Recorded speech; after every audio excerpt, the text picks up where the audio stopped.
Gale Banks. Gale Banks. Gale Banks. Gale Banks. Gale Banks. To call Gale Banks an engineer would be an understatement. This is Speed School with Gale Banks. School has begun.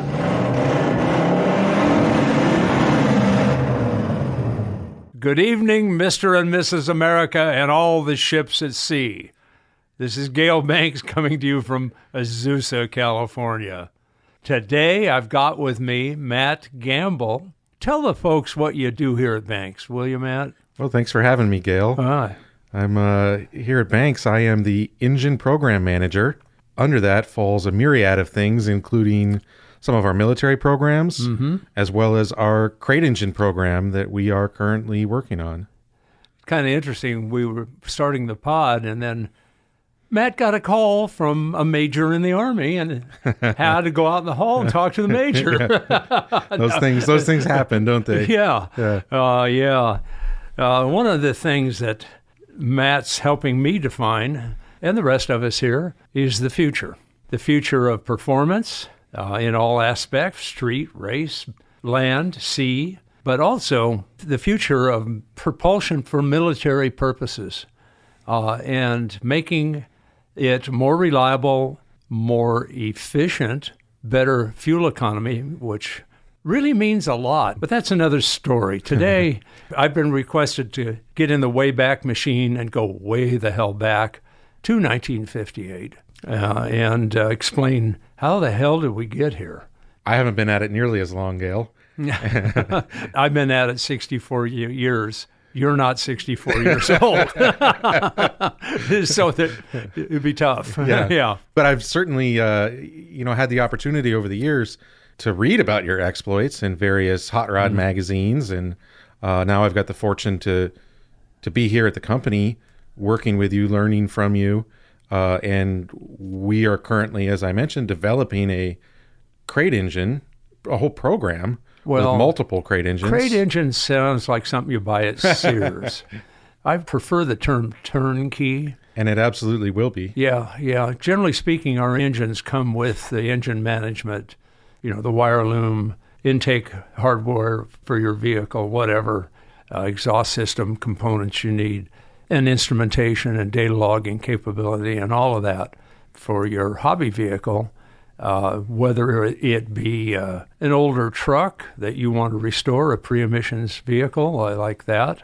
And we've done a lot of them in the past. We've sold engines for projects like that.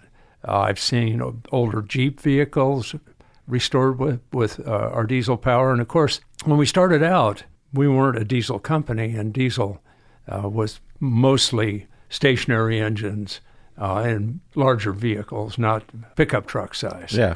That didn't happen till later. But in 1954, my dad asked me to replace the blown head gasket in my mom's 31 Ford Model A. Sport coupe, cool-looking car. He had put later model V8 wheels on it, Kelsey Hayes V8 wheels, which were 16-inch. Yeah. And I was running the huge 616 tires on there. Yeah, some bigs and littles?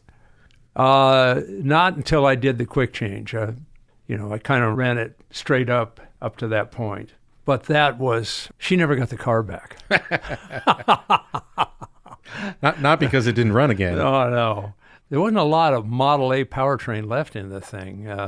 When I was finished, it had a Model B block, Model C crank, which was counterweighted.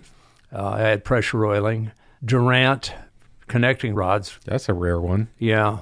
Durant, I think, became Pontiac connecting rods, Jan's pistons. Ed Iskandarian did a cam for it.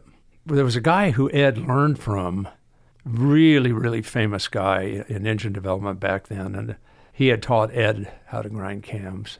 And some of these flathead V8 cams and flathead four-banger Ford stuff, Ed was pretty good at. I converted it to an F-head, so it had overhead valve intakes. It was a Riley four-port head. That's a nice piece of speed equipment. That head is not that head, but a fresh, never-ran Riley four-port is sitting on a B block with a C crank in it out at the NHRA museum in the Banks power exhibit with pictures of the shop way back then. By 58, I hadn't finished. 2 Winfield downdraft carburetors. I don't know who made the intake manifold, cast aluminum intake manifold. I built my first header. I was going to ask you about and that. had it chromed. Yeah. The ignition was a Wyco Magneto, probably off of a farm tractor. It was a side drive.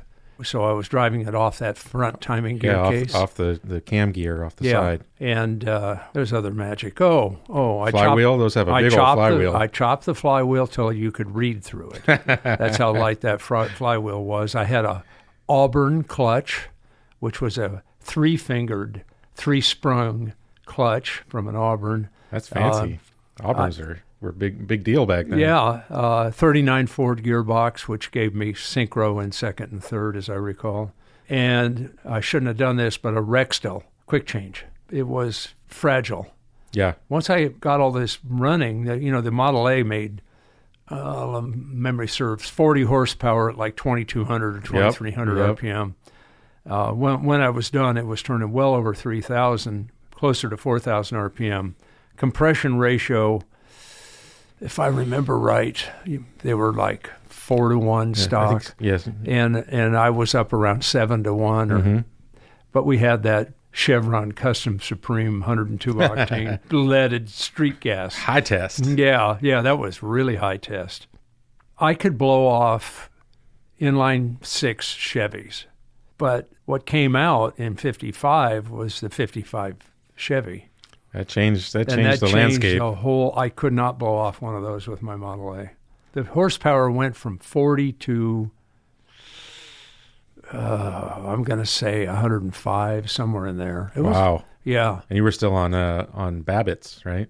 Yeah. Scrape Babbitt or file the cap, adjust the clearances with a mill file, and a bearing scraper, stuff. I mean, it was rough. That's not how you do it anymore? Actually, no, check that. I'm not sure I was on Babbitt's with those Durant rods. Let me think about that. Man, that's way back there. Yeah. God. Anyhow, I got it on, whose dyno was it? I can't even remember. An old guy, old water break of some kind. Later, I used the Champion dyno down in Long Beach, North Long Beach, that was run by Dick Jones, and there were some other guys there, among them Art Early, who was just a nurturing, mentoring son of a gun. Funny how if you hang out with the older guys, if you're a young guy, I found real quick, if you hang out with the guys you're going to school with, you don't learn anything because all they know is what you know. You've got to hang out with older guys to learn stuff. That's why the teachers at school are older than you, generally speaking. Of course, that's not true today. All the teachers in school are younger than me.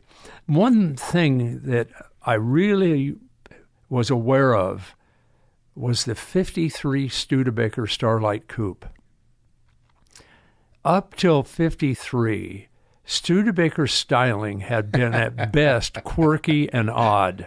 At best. Yes, at best. Uh-huh. You understand, Studebaker made his thing out here in California with the gold miners. He made wheelbarrows that guys used in mining, hand wheelbarrows. Studebaker made them. I guess he had an operation somewhere around San Francisco or Mariposa or somewhere out there in the gold fields. He probably made quite a bit because the guys that made the money in the gold rush were not the miners. Everybody's selling stuff. Everybody's to the selling guys. them, Yep. yes. Selling the dream. Yeah. Anyhow, Studebaker made, like I said, quirky stuff for decades. And then they found a guy named Raymond Loewy, who was an industrial designer. And you guys listen to this pod, I'm telling you, look up Raymond Loewy. Google Raymond Loewy. This cat got that little pencil-thin mustache, looks French, and, kind of froggy. And he designed the Coke bottle with the pinch in the middle. He designed typewriters for famous typewriter companies of the time. Those mechanical things with the QWERTY keyboard, which made no sense to anyone except the guy who invented it. He also designed the 53 Studebaker Starlight Coupe. And if you think about it, they came out in, August, September of 52? Yep. He was working on that design around 1950. Yeah. I mean, What that else, car, when you set a 53 Studebaker Starlight Coupe in amongst their peers, 53 Chevy, 53 Ford, it looks like it came from another world. Like a spaceship. Yeah. Yeah. It was transported from the future. They're kind of narrow. They're very slippery. Being a SoCal guy, I knew what the dry lakes were. I know what Muroc was. I know what El Mirage is. Especially knew about the Bonneville Salt Flats because Wally Parks and Bob Peterson went up there in somebody else's car, a marketing guy. I can't remember his name. 3 of them went up to Utah and secured permission from the state of Utah to hold the 1949, the first Bonneville meet at the Salt Flats, Wendover. I wanted to go to the lakes, and I wanted to go to Bonneville. So I thought, hey, I want to run a gas coupe or a production car. I can't remember if we had the production class back then, but I got me a 53 Studebaker. Now, Gale, there were a lot of guys that were doing, in SoCal at that time, it was kind of drags and lakes racing. Mm-hmm. What made you gravitate more towards the lakes racing? Well, it was faster. Brag. Elapsed time hadn't become as big a brag number as speed. Yeah.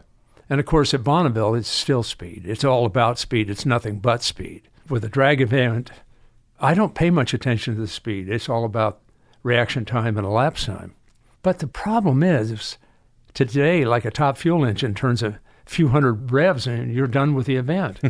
It's 1,000 feet. Yeah.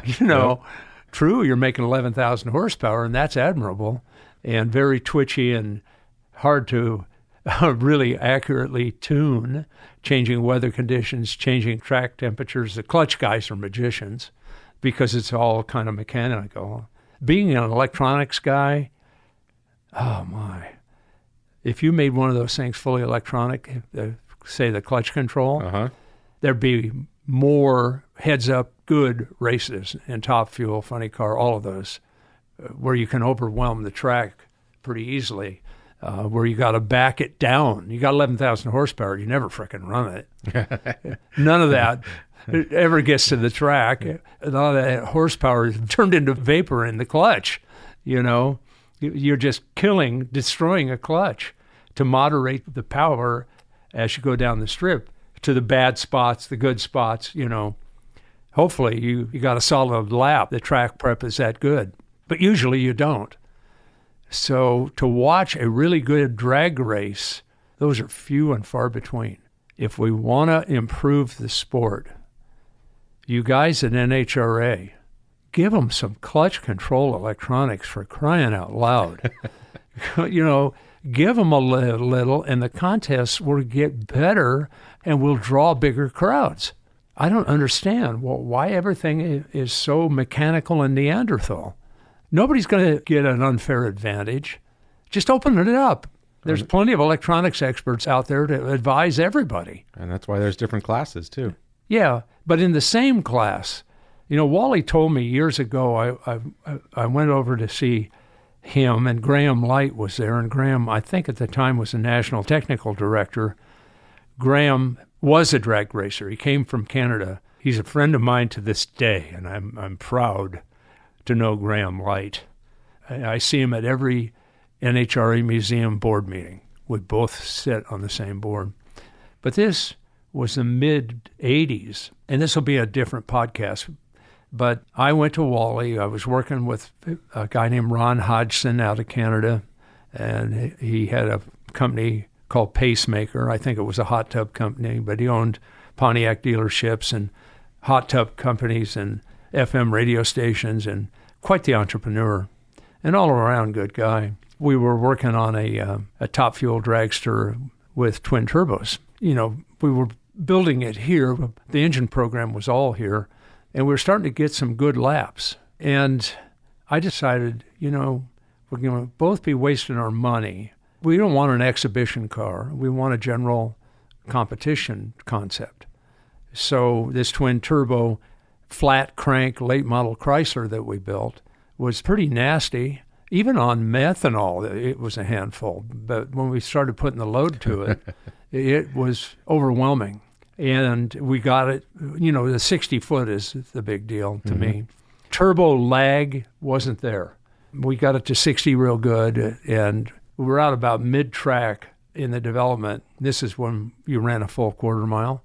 Went over to talk to Wally about making it legal. Open competition with everybody else, 500 cubic inches, that kind of stuff. And Wally said, Gale, I can't do it. We can't have... I said I wanted to be the first to go 300 in a top fuel car. Nobody's gone 300. And he said, well, Gale, say you really got something by the horns here. Say you are the first guy to go 300, and I can't have one outfit that has intimate knowledge of your art form, turbocharging, and nobody else does. We can't have one guy winning every week. Then we don't have a sport anymore. Yeah, okay. This ain't Bonneville. At Bonneville, you can innovate and nobody objects as long as it's within the rules. So shook hands with Wally, and he says, there's one more thing. I can't let anybody run the quarter mile anymore either. Oh, man. I said, what?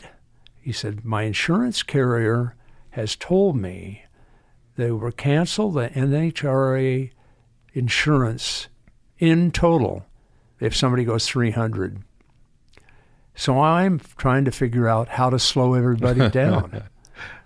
And, back then, the speed traps were 132 feet between the first set of timing lights and the last set of timing lights, and the finish line was in between. He said, I'm going to move the timing trap, the lights, 66 feet towards the starting line.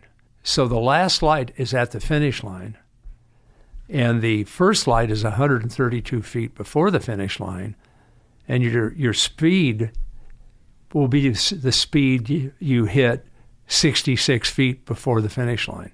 So he, quote unquote, he slowed everybody down. Guys started saving parts because they didn't backdoor them so hard. Sure.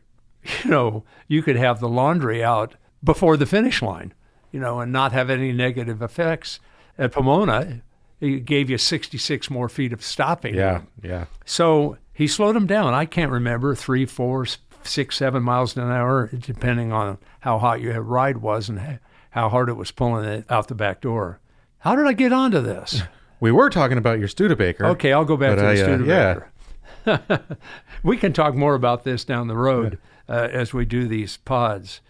So I'm in love with the 53 Studebaker, but there was a guy, as I started setting up the first one for the lakes and ultimately Bonneville, I wanted to get rid of the Dana rear end that was in there and put a Chevy, like a 55, 56, 57 Chevy rear end in the thing, because if you could get gear sets for it, and it's got a dropout center section. All of it, all of the above. Yep. And I had already put a posi and a locking, a limited slip setup in the Studebaker. So I knew what it was to set up that ring and pinion and change gears.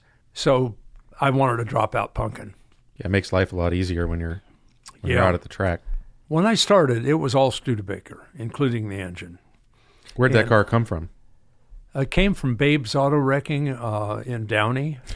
Just go to the wrecking yard and pick up a car. Yeah. And it had no power, no drivetrain. It was just a shell. And I don't know if it was a theft recovery or what the hell the deal was, because it was reasonably cherry. There was no interior. The seat, everything was gone. But that was okay with me. I just wanted a couple bucket seats. Saved you some work, actually. Yeah. I gave him $65 for it. Now, it didn't hurt. The guy who owned the wrecking yard lived 3 doors down from my folks in Linwood. Oh, man, that's a connection. Bud Lovejoy was his name, Ellsworth Lovejoy. For a car guy, I don't know if it gets better than that. Yeah. He used to tell me, Lovejoy used to tell me, I'm going to put in a scale to weigh you in and out. What? He says, yeah, I know you're packing out of here in your pockets. Little did he know I threw that stuff over the back fence into the railroad right away. Anyhow, I got that car from Lovejoy and proceeded to build it. They came with a 232-inch V8, that weighed about 800 pounds. And they've got a real low hood line on them. Very low hood line. The hood kind of wrapped over the engine, indented, and then the fenders rose up again. I wish I had pictures here. This is a podcast. But I bored it out to 259 cubic inches. At the time I was starting on this, it's probably, 56 or 57, somewhere in there. And I went to Jan's. I took the compression ratio to 13.5 to 1. There you go. Yeah. Not a lot of combustion space left. Had an odd connecting rod with a kind of a bolt that secured the wrist pin at the top of the connecting rod. A clamp setup. That is interesting. Yeah. Crankshafts were good. As I recall, they might have been forgings and probably were. That's dim in my memory. Ported the heads with a do-more grinder. What kind of speed equipment was around for Studebaker at that time? Not much. Very, very little. Might have been an intake and maybe an ignition. Yeah, Offenhauser probably had something for the intake. I ultimately ran on a Avanti 4-barrel manifold, but I used a Studebaker manifold and a WCFB Rochester off of a Cadillac engine.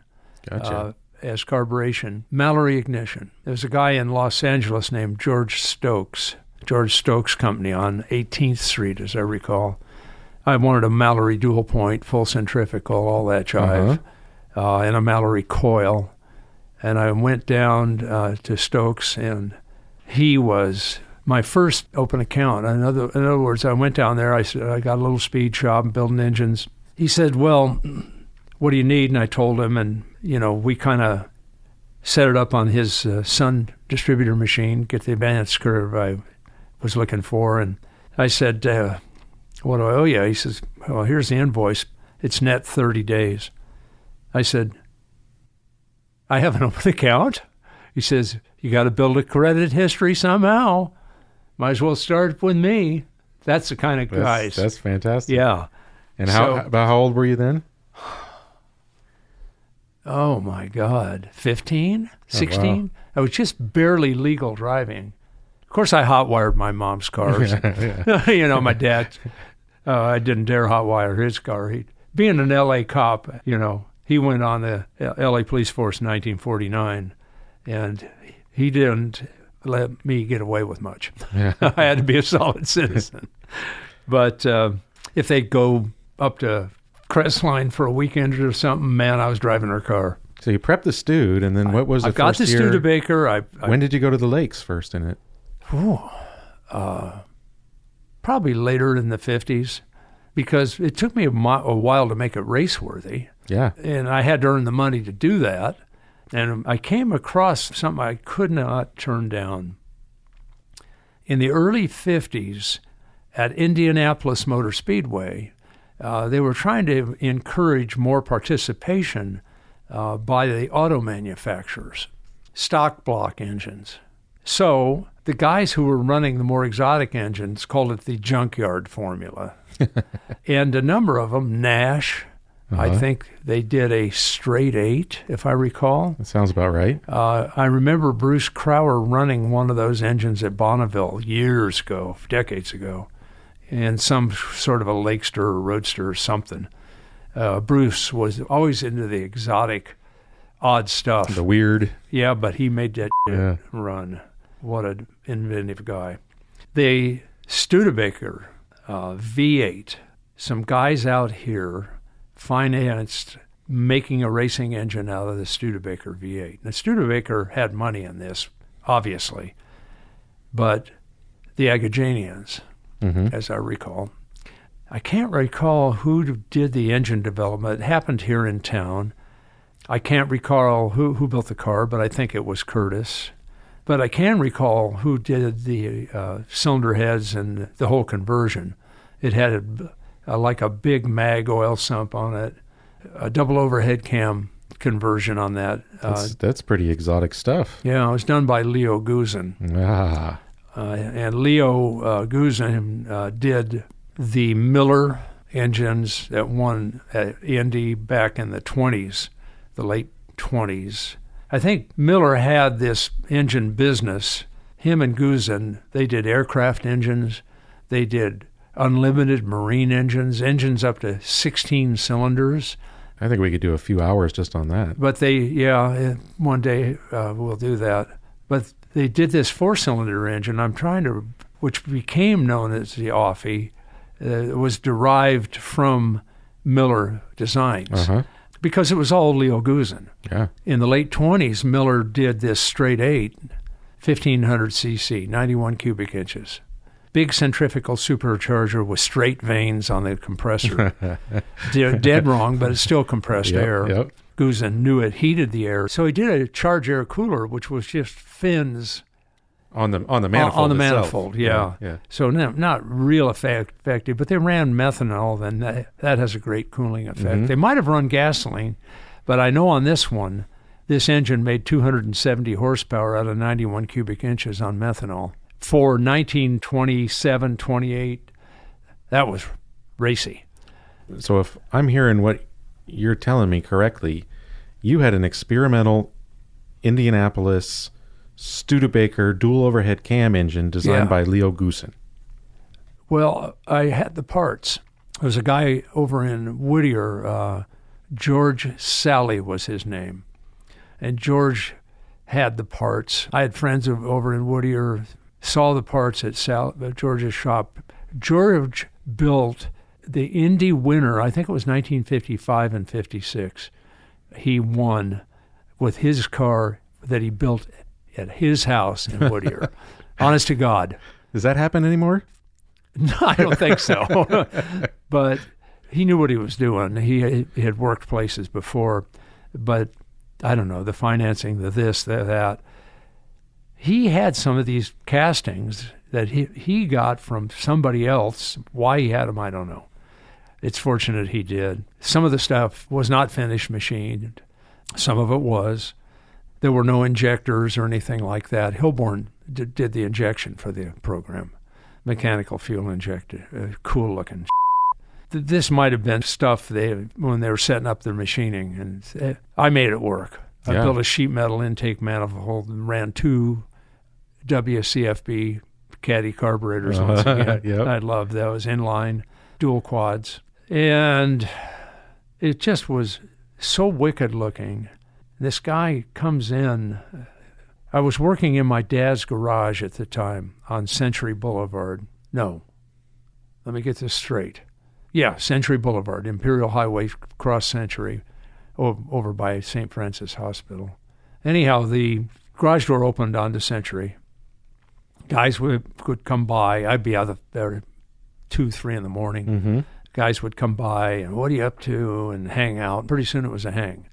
And my dad built a shop on the side of it. In other words, another 10 feet to the side. It was a double garage, so he put a garage door on the back side and then put trusses in the garage for the hoist, for the engine hoist. So I'd pull the hood, position the vehicle, pull the engine, back the car out of the garage, get the engine on an engine stand, move it away, push the car through the garage into the backyard to store it.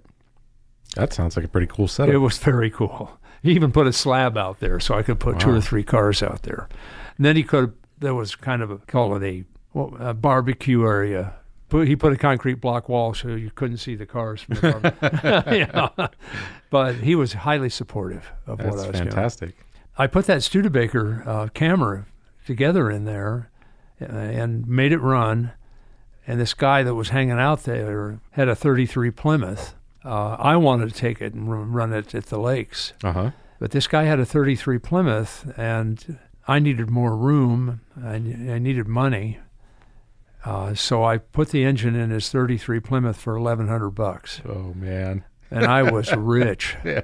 I was rich. And then I was able to move out of the garage and rent another 2-car garage next door to Speedomotive and Automotive Balancing Service in Linwood.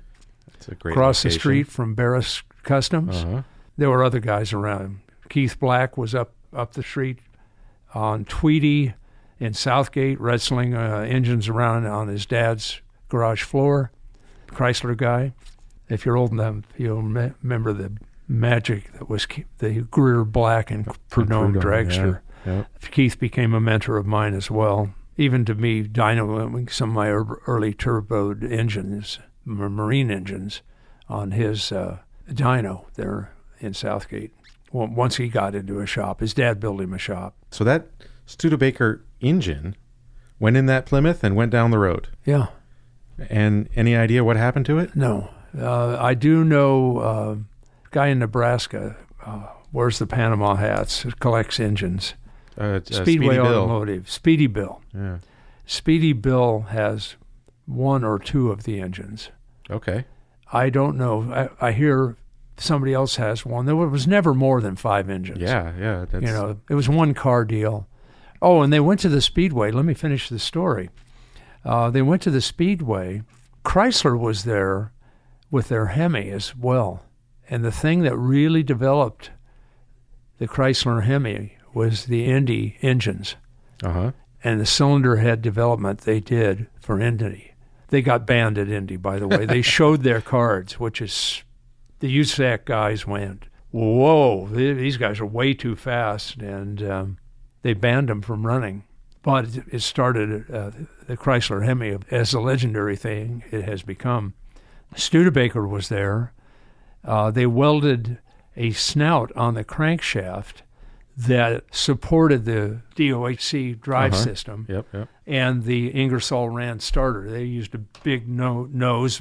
You engaged, I don't know if it was a spline or what it was, on the nose of the crank with this big air drive like impact wrench, and you started the engines that way. That was a chain drive setup for the overhead cam. Yeah, but everybody at Indy started their engines that way. They started them with shove that thing in the nose and crank the engine. Unfortunately, they had dynoed, and once again, running on methanol's relatively small engine. I can't remember the displacement of the Indy version. They made close to 300 horsepower with the thing, which was competitive and racy back then. When they went to start them at the Speedway, a few starts, maybe they got on the track, maybe they didn't, but they broke the snouts off the crankshafts. Yeah. The welds broke. That was the end of it. Kind of a one-year deal, as I recall, being a kid. Here I had one, and mine had a stock crankshaft in it with a stock snout, and I had to accommodate that stuff too. Yeah. But I didn't run an Ingersoll Rand starter through it. Those things hit hard, apparently. I also built a street. At one time, I had 3 of these things. 353 Studebakers. Yeah, I had a drag race one that ran at the half-mile drags out at Riverside. I had a Lakes in Bonneville one, which I set the C-gas record at the Lakes at 159.01. But by then I had a 327 Chevy in it, and ultimately Rochester injected, and then ultimately Hillborns. We could continue right there, but Some guys have. I can talk Chevy in another pod. Some guys have 2 or 3 drills in their garage or 2 or 3 grinders. Yeah, I had 2 or 3 Studebakers, and one I had a Howard 8-cycle cam. Ultimately, I had I don't know when the AFB came out. I never had a Holley carburetor on there, but enhanced carburation. The Howard 8-cycle cam was a billet cam. What is the? I'm familiar with a little bit of camshaft history from those days, and I know Iskey had the 5th cycle. What was the 8-cycle cam? Something he dreamed. It was a marketing thing. Oh my God! I went down to Howard's. They were on Main Street, as I recall, 102nd Main or something like that. Way down in South L.A. He was on the dyno with a GMC 270, which is an inline 6 that I later used in a 41 Chevy project. He's running this thing, and he's burned a piston, and he's got the cylinder head off, and he's welding the hole shut in the piston so he could run it again. Yeah, well. Honest to God. What else are you going to do? Honest to God. I was just blown away by that. It's like, you got to be kidding me. You're really going to do this? I just need to run it a little more. Yeah. He wasn't brazing a nickel over it or something. Doug Cook welded teeth back on a ring gear while it was in the car at the drags and ran again. Got in there and die grind and file, and he never even pulled the punk I just pulled it back. This was something where you pulled the back cover. I don't know what. It was a Willys. Yeah, it's the Stonewoods and Cook. He first ran Oldsmobiles, as I recall, and then later got into more serious stuff. But yeah, Stonewoods and Cook, a multi-ethnic racing team. Yep. At a time when, who would have thunk it, And everybody got along famously. Drag racing. The beauty of racing, any form of racing, it doesn't matter what your ethnicity is. It doesn't matter what your sex is. You can be man, woman, doesn't matter. It doesn't matter your social or economic status. None of that matters. When you start bench racing, it's the great unifying force of the world, automotive enthusiasm. And I'm just telling you. And the time clock doesn't care. It doesn't care. It does not care.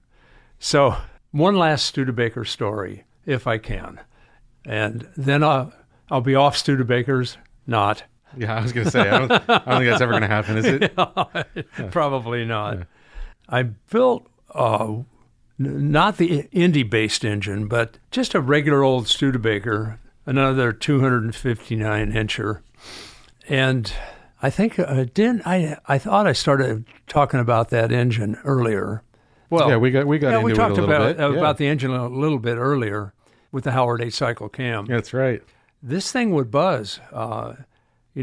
Good stiff valve train, not a lot of flex. I had done something with push rods. The rocker arms were beautiful, shaft-mounted rocker arms, all that. Those early Studs None of had a that good ball setup. Pivot jive. They didn't cheap out. I think somebody looked at somebody else's valve gear because, as I recall, you could take a Cadillac rocker arm and put it on a Studebaker, and a Studebaker rocker arm and put it on a Cadillac. Yep, they were virtually the same ratio. The Oldsmobiles were the same too. Pretty much. Ratios. And real stuff, close. This stuff was real close. And of course, back then, GM, each division of GM designed and manufactured their own engines. Which is bonkers now. You wouldn't. You can't even imagine it's so that cross-pollinated. Right now. So what would you rev that? What could that Stud do as far as RPM? I mean, valve springs obviously. I was turning it a little over 6,000 RPM. Yeah, that's more. But I'd done the bigger spring pockets, more valve spring, and retainers and keepers to go with all of it. It would buzz. But I kind of low-bucked the transmission. I had the 3-speed, but I'd put, as I recall, a Southgate Auto Accessories floor shift in there. There we go. This was a company called, what the hell did he call it? The guy who owned it, well, he called it Southgate Auto Accessories. I'm trying to think of what he called the shifters. Won't come to me. But the guy's name was Abe Cashy. Back then, we had professional wrestling on Channel 5 in L.A. Ooh, all right. Like from the Olympic Auditorium or someplace like that. And a guy named Dick Lane was the announcer. And he coined names for all the different holds. If there wasn't a name or he didn't like it, it was the step over toe hold or stuff like that, And there was a cat named Gorgeous George. And Abe Cashy was one of those guys. And he must have made money being a professional wrestler because he was in the auto accessory business. Later it became known as Exhaust Tech, big in the exhaust system business. So I had one of his shifters, and it was loosely communicated with the transmission. It was so damn flexible, but it was a floor shift. Yeah. I got it off the column, which was even more ungainly, and it had overdrive.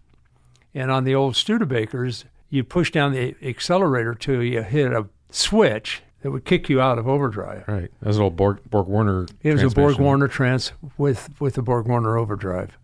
We had headlight dimmer switches that were on the left that were a similar switch. You just push down, had high beams, low beams, click, click with your foot. But I got into a race. I was driving out to do a couple passes, so to speak, on the 71. It goes out of Pomona. The freeway. It wasn't a freeway then, but we called it a freeway because it was 2 lanes each way with a median. And today it is a freeway. But back then, very few stops and very little construction like homes and businesses. So you're going through ag territory out there. A lot of dairymen, Yeah, absolutely. out that Chino direction. Stop at a signal, and this guy in a 58 Corvette pulls up next to me. All right. And riding with him is a gal in a nurse's uniform, a blonde in a nurse's uniform. Mm-hmm. So I assume this guy's a doctor. It's towards the end of the day, and I'm thinking, looks like he's taking her to dinner, in his fancy American It was after sports school. car. I was going to Cal Poly, just the beginnings of my Cal Poly years. So it was 1961, still in the Studebakers. So he kind of revs the engine. I went, I wonder, So we leave. I leave on him. And I'm going, whoa. Pound second. Into third. I'm winding it out in third, and I'm near that switch. I can feel the switch. He's starting to come up on me, but I have beat him so far. I dip the switch, and it backshifts out of overdrive into third. And I stay in it. And the tack, which was a steering column mounted Sun in a chrome cup, 8,500 RPM tack, I just watch the needle go off the end, but I pull him. He shuts off. I shut off. I got him. I also spun most of the rod bearings out of that thing. But you got him. I got him, yeah. So I come down to an idle, and it's clack, clack, clack, clack, clack, clack. There's a couple of them. And I decide, I think I killed the engine. I wonder if I can make it back to Cal Poly. So I limp it back to Cal Poly, and I go, I don't want to park it here. I think I'll take it over the hill to Covina, to my friend Dave's house, and pull the engine there. I think he'll let me pull the engine, if his folks don't mind. So I make it to Dave's house in Covina, pull the engine, and of course it's total trash. I trashed my Jewel. So I get a trailer, I take it to my shop. At the time, I had a little shop in Linwood. And I decide it's small block Chevy time. And I can't remember who made a mount setup to put a Chevy in a Studebaker, but it was beautifully made. I think Hearst used to make a lot of those. It might have been Hearst. Yeah. George Hearst. What a treat. That was the beginning of the Chevy in a Studebaker era. And record setting with Studebakers at the lakes and at Bonneville. Yeah, that's leads into quite a list of achievements with those cars and those engines. And The small block, there continued to be an interest with Bruce Geisler. When I decided to do the Bonneville thing, I wanted to change the rear end. We started to talk about that earlier to the Chevy rear end. And I went down to Ack Miller's shop in Santa Fe Springs, or maybe it was Whittier, I can't remember. Ack was also into turbocharging back in those years, when, we're talking the 60s. Yeah, the early days, I asked, Ack didn't know what to do, but Jack Lufkin, who worked there, who was running a serious sports car / streamliner at Bonneville. Quite the combo. With a turbo big block Chevy in it. Lufkin said, the guy who really knows is Bruce Geisler, lives over in Whittier. He gave me Geisler's address. And that was the beginning of a lifetime friendship with Bruce. And we raced together through all the big stuff we did at Bonneville. But starting with the Studebakers, I put engines in his car, and we set records. Road race engines out of it. Road race project, we were running an IMSA car, and on and on and on. There's lots more here. Oh yeah, I'm trying to keep a chronology, but I go backwards into the guys back in the 20s, and then I tend to go forwards a little. Sorry, it all averages out. Yeah, it all averages out. And I'm looking at I got to tell you, I've got some of the guys put together a list of vehicles, engines, boats. I mean, we didn't even get into diesel seriously until 1978. And I'm looking at this list. This is a long list here. This is many quite pages. Some legendary vehicles on it. There's a few hundred, because I supplied engines for other people to race with. Yeah. And some world championships were won in boats, literally all over the world. And we held marine speed records of Mexico, Italy, New Zealand. I mean, I think we're going to have to find more time to come back and talk about all of these different vehicles and engines. But this list and everything that you've been doing since the 50s we're building on that heritage with our current engines that we're making, the crate engine, the turnkey engine program. Everything you learn is foundational. All I want to do as I go out the back door myself, which I don't intend to do anytime soon, I got to get all these podcasts done, among other things. You know, my intent is to disseminate the knowledge. We started a video series called Banks Speed School.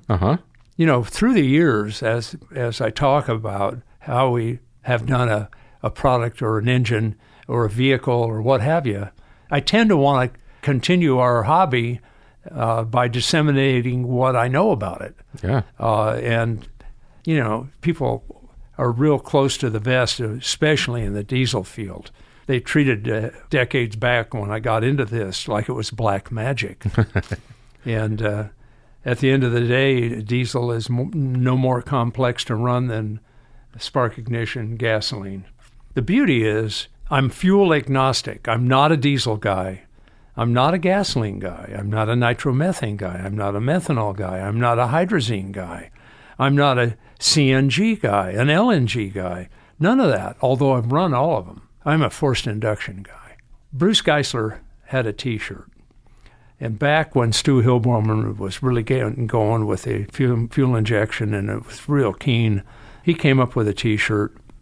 He always had edgy T-shirts, but this one was really good. And it said, "Injection is nice, but I'd rather be blonde." Thank you, Bruce. And I gotta say, I had huge encouragement. I first did a blown engine. It was a Buick nailhead in 1960, where I put a 471 GMC supercharger on that nailhead Buick for use in a boat at Lake Arrowhead, which is a mile up. And then I did turbo boats for Big Bear Lake, which was even higher. And they're right here local. You can get there in an hour and a half. Yep. That's the beauty of Southern California. There's the mountains, and there's the beach. You want to ski or you want to surf? Or you want to go I surfed a lot, body surfed and board surfed. I still have my 10.2 Velzy. Nice. Yeah, nice. 10.2. It's like surfing on a pickup truck. You know, this is the bed of my pickup. It comes off, and I use it as a surfboard. Oh, that thing must weigh 100 pounds. All kinds of wounds on it, but nothing ever. It's got to be around here somewhere. We'll dig it up. Yeah. We'll see if we can. It's made every move that we've made. Will you take it out for a ride if we can find it? Hell yeah. All right. That would be fun. Unsafe at any speed. So you mentioned the ocean. We built turbo marine engines, of course, for decades. Twin turbo charger, liquid intercooled marine engines, military and sports. But the Catalina ski race. Yep. A guy named Chuck Stearns. This is the one I like the most. A guy named Bert Cord was an instrumentation guy. He repped a number of instrumentation companies, and I bought flow meters from him and this and that through the years. We became friends. He started a restaurant chain called Cask and Cleaver. All right. And then he convinced Chuck Stearns to come out of retirement. Chuck had won the Catalina ski race more than once. He was the man, and he retired. He was around 40. Got him to come out of retirement. I provided 2 of our turbo marine engines. He pulled Chuck in the Catalina ski race, and Chuck won. Woo! 40 years old. Then he did it again the next year. It's a 32-foot Spectra. That's no small feat either. That's a serious race. It's a damn serious race. Yeah. Not easy to win, but that old man, Chuck, did it twice with our power. Kind of cool. Well, I want to harken back to something you were talking about just a minute ago, which was that blown nailhead. Yeah. And putting a 471 on a nailhead, that 471 came from originally a diesel. 2-stroke diesel. Detroit diesel engine, right? Yeah. And adapted those blowers for use on other engines. Mm-hmm. Well, we've kind of come full circle to what you did back then because we are putting a positive displacement supercharger right on top of an L5P Duramax. Yeah, we are doing it in the Lockjaw project. Yeah. But we first did Super Turbo. Man, I called up some friends of mine in the Navy, and I wanted one of their, I think they're around 42-foot twin-engine boats, what they call a SWCC, Special Warfare Combatant Craft. Okay. I had worked on a diesel engine program, me and Matt Hill. We marinized some Cummins engines for the Navy for those guys to use in those boats. That's around 2002, 2003. And then I got serious with the Duramax program. It's how I became really acutely aware of the Duramax program, because GM was offering engines into the same Navy thing.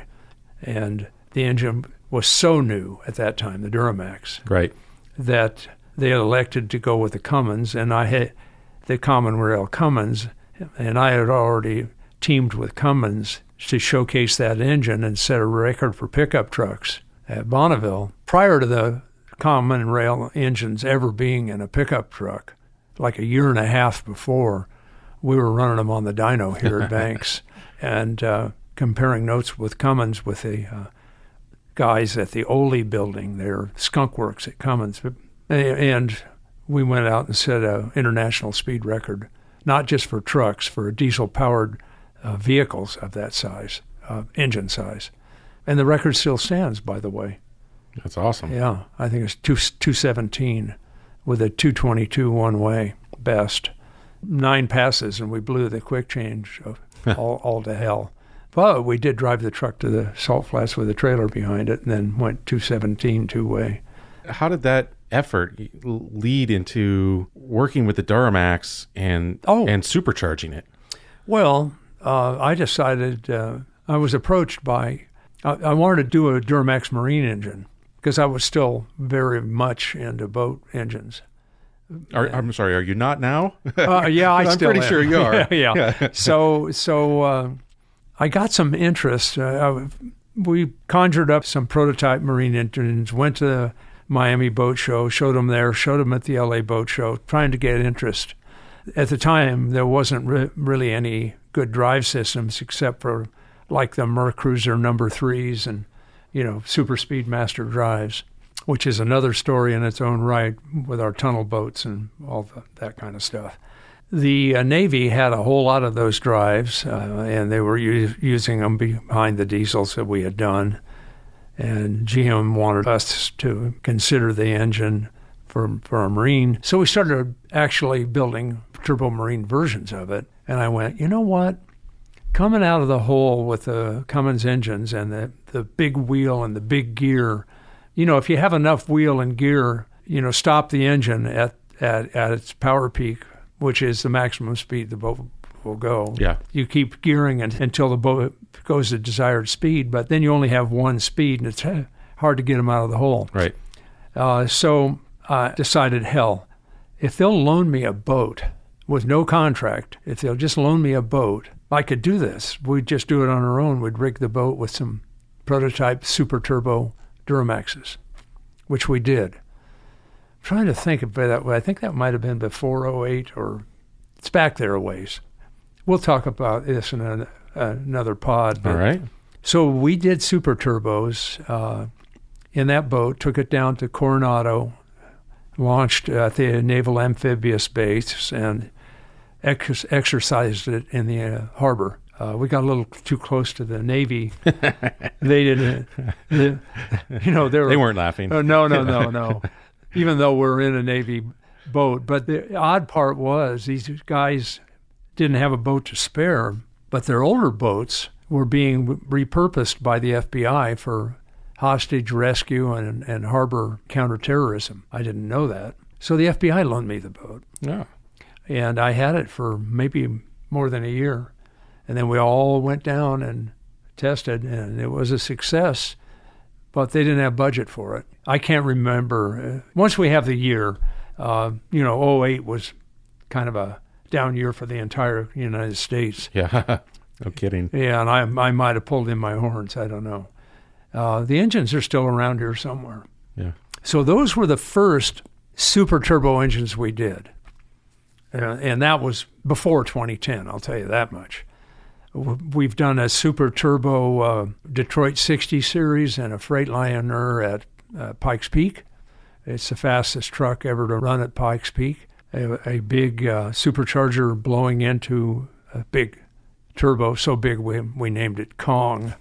So we're acquainted with super turbo. We also did a super turbo here the other way around on our Mad Max project, which is back on the dyno. It's on the dyno right now. We're using it to calibrate the upper power levels on our new AVL dyno. Yeah, AVL dyno. Yeah, and we'll the English guys. Yeah. I mean, and not just no, the upper, not the right? English guys. Oh my God, that was insulting. The Austrian guys. We get to use that. The advantage of the super turbo and putting that positive displacement supercharger is that I think the term that you like to use is torque fill. Yeah, and it takes care of that bottom end. Oh my God! And we were just free revving, whacking, throttle whipping that Whipple on lockjaw. Yeah, and I mean it's like ripping sheets doesn't really. It's more thunderous than that. Formula One is like ripping sheets, but this is whack. Jesus. Yeah, it doesn't. And we're still calibrating. Oh yeah, this is. We're just getting not started. Anywhere near it. Yep. This is supercharger only. Doesn't sound like any diesel. There's nothing I've ever like heard. 12 pounds of boost at idle. At idle. Yeah. And on a throttle whack, 1,400 RPM, it was at 25 pounds of boost. I mean, holy mackerel. Yeah, it's going to be a terror. It's going to be a terror. So super turbo, that fills the bottom end. You can put the supercharger first or the turbo or turbos first. It's best with the supercharger first. Mad Max, the turbos are first, and the turbos are blowing into the blower. And that's going to be a whole podcast about that right there. And that's going to be a wonderful podcast. So we're going to flip it around. Oh, yeah. All the other ones I've done, I've done turbo. They are super turbos. Well, let me get this straight. If the turbos are first, it's turbo supercharged. Which is Mad Max. If the blower is first, it's super turbo. Which is what you've done on... And that's how I've now decided. And that's what we're doing for the Stage 3 turnkey engine, which is what's going to Pikes Peak next year. Yes. Yes, it will be a super turbo. Yes, absolutely. And if we think Lockjaw, in the small amount of time we've had it running thus far, is crazy. Yeah. Woo, man. Yeah, I know. It's wait to see the show we put on next. I'm. We're not going to Pikes Peak until 23, mainly because we picked up some future military propulsion stuff. Quite a few projects actually. So I'm not over the Studebaker. There'll be other Studebaker. I think there's plenty of those. We've set some records with Chevys and Studebakers, and with blowers on them, with twin turbos, all of it. Lots to come, guys. Lots to come. All right, Gale, thank you. Thank you. Propensity for density is what it's all about. You got to take in lots of air and then you blow it out. It isn't just the CFM, you need the pounds per minute. You don't want to just blow air, you got to know what's in it. You want to make some power and you don't want to fail. Ask Gale, just ask Gale. It was kind of quiet for the first few episodes, but boy, have you guys found my inbox and just blown it up with your questions. By the way, it's Ask Gale, ASKGALE, at bankspower.com. Keep them coming. Okay, my first question is from Hiram Rousseau. I'm 24 and work at a John Deere dealership in northeastern Utah. Recently, a tractor came in due to some engine damage. The engine is a 7.6-liter inline-six with well over 15,000 hours. This is a reason I buy John Deere equipment. This stuff just flat lasts. That's a little aside. That's not part of his question. I performed the disassembly in frame, and while I was cleaning the con rods, I noticed the bearings were slightly magnetized. I then checked the crank is also magnetized, however, not as much as the rods. There's a bit of wear and pitting in the bearing material, so I assume that friction may have caused the magnetization to occur.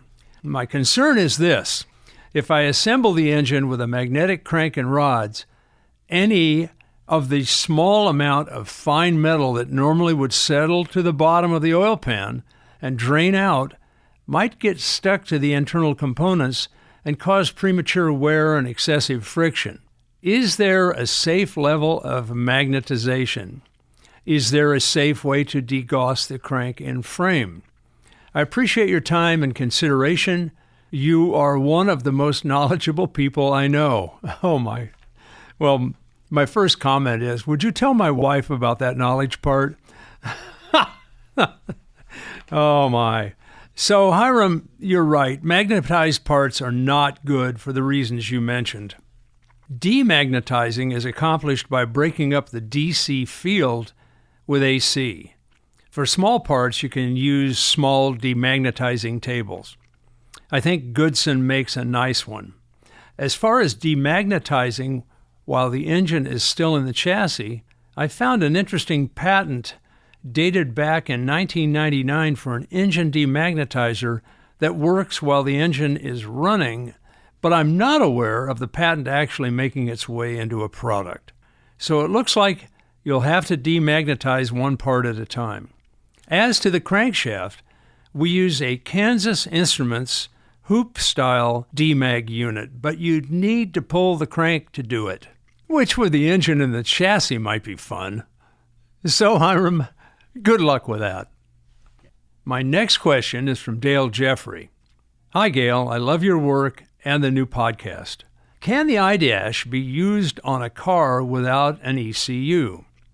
I'm supercharging a 1983 Daihatsu 2-cylinder, 4-stroke, 620cc engine.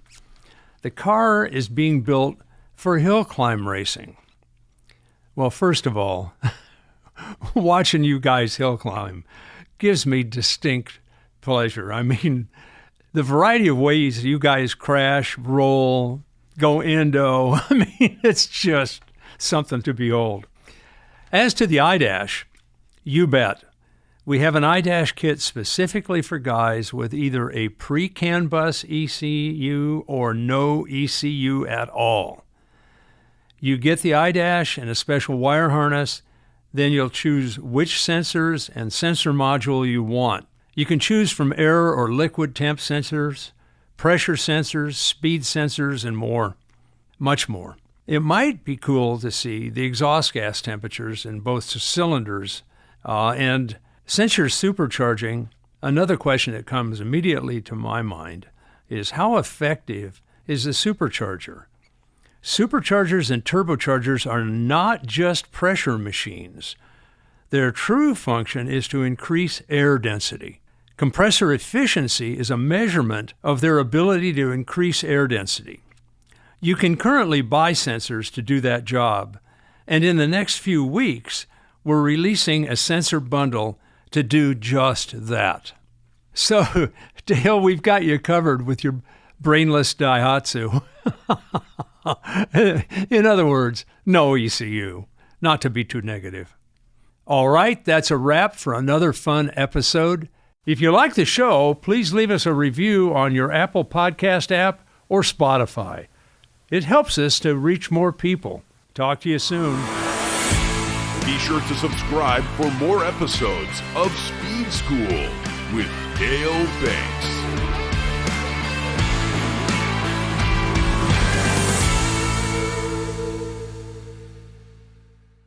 I got him. I also spun most of the rod bearings out of that.